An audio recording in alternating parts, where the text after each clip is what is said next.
Dominique Angers, encore une fois, professeur, Faculté de théologie évangélique de Montréal. Bienvenue. Merci.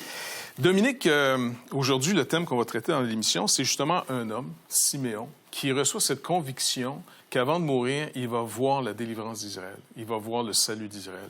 Maintenant, à défaut de preuves absolues, parce que souvent les gens vont dire, est-ce qu'on peut avoir des preuves absolues, que c'est sûr? Y a-t-il des indices qui suggèrent que vraiment les Écritures, encore une fois, les promesses ici, c'est sur du sérieux? Comment on pourrait vérifier autrement que parce que la Bible dit qu'elle est la Bible? On va dire. C'est vrai que si tu me demandes de prouver hors de tout doute que les évangiles disent vrai, c'est impossible. Par contre, on peut repérer des signes d'authenticité qui donnent à penser que les évangiles contiennent des témoignages véridiques de personnes qui ont vraiment assisté aux événements, plutôt que des histoires qui auraient été inventées longtemps après par l'Église, par exemple, pour contrôler l'esprit des gens. Et il y a vraiment des éléments étonnants par rapport à cette ère d'authenticité. Je dirais que le lecteur respire quand il lit les évangiles. Par exemple, les textes embarrassants ne sont pas éliminés. Ça, c'est un bon point, ça. On pense, par exemple, aux disciples qui sont parfois décrits de façon assez négative. Le plus grand d'entre eux, le leader, Pierre, a renié Jésus à 3 reprises. Et ça, on le trouve dans les évangiles. Souvent, les disciples ne comprennent pas ce que dit Jésus. Et c'est surtout dans l'évangile de Marc que c'est souvent relevé. C'est très négatif. C'est pas du tout flatteur. C'est pas un portrait très agréable des disciples qui nous est donné ici. Pourtant, ça n'est pas évacué. Donc, si des gens avaient voulu inventer une histoire autour des apôtres, autour des premiers disciples, ils les auraient dépeints de manière beaucoup plus positive. Et il y a même des paroles de Jésus, parfois, qui sont relevées, qui sont très étonnantes, comme dans l'évangile de Marc, où Jésus dit qu'il ne connaît pas le jour et le moment du retour du Fils de l'homme, de son propre retour. Une parole un peu énigmatique. Il y a certainement des réponses qu'on peut apporter. Mais encore une fois, c'est un peu embarrassant, en tout cas a priori, et c'est dans les évangiles. Ça n'est pas évacué. Donc, ce n'est pas un texte qu'on voit qui est bâti pour séduire. Exact.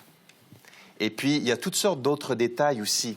Si on te demandait d'inventer un roman autour d'une histoire qui se déroule dans un pays que tu n'as jamais visité, tu ferais toutes sortes de recherches, mais on te dit pas le droit d'utiliser Internet. Donc, tu dois faire des recherches par rapport à la géographie, au système politique, par rapport aux habitudes, à la culture, par rapport même aux noms, aux prénoms des gens qui sont utilisés dans cette région, pour que quand on lit ton roman, on a l'impression que c'est vrai, que ça s'est vraiment passé.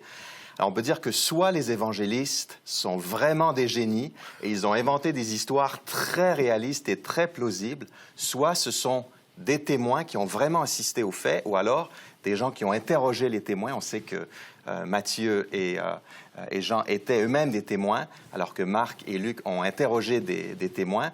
Mais le récit qu'ils nous donnent est vraiment, vraiment plausible. Par exemple, sur le plan géographique, on a énormément de noms de villes et de villages quand on lit les évangiles, et ce sont parfois des petits villages pas très connus, Arimathée, Béthanie. Il n'y avait pas d'atlas à l'époque. Et même donc, Nazareth. Même Nazareth, tout à fait. Capernaum, etc. Ouais. Donc, à chaque fois, on a les bonnes indications géographiques. Pareil pour les noms de personnes. Ça peut paraître un peu étonnant, mais il y a des recherches assez récentes qui ont été faites par Richard Bauckham et d'autres à l'université de St. Andrews en Écosse sur les noms qui étaient utilisés à l'époque par les Juifs en Israël.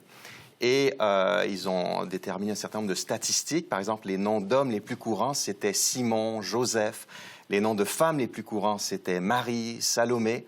Et ce qu'on voit, c'est que dans les évangiles, ce sont aussi les noms les plus courants qu'on retrouve à maintes reprises pour désigner différentes personnes. Donc, ce qu'on a présumé que dans d'autres régions, dans les communautés juives, on n'avait pas nécessairement les mêmes prénoms. Exact, parce qu'ils ont fait des statistiques aussi pour d'autres communautés de juifs dans l'Empire, en Égypte et ailleurs. Ils se sont rendus compte que ce n'est pas les mêmes prénoms qui étaient privilégiés.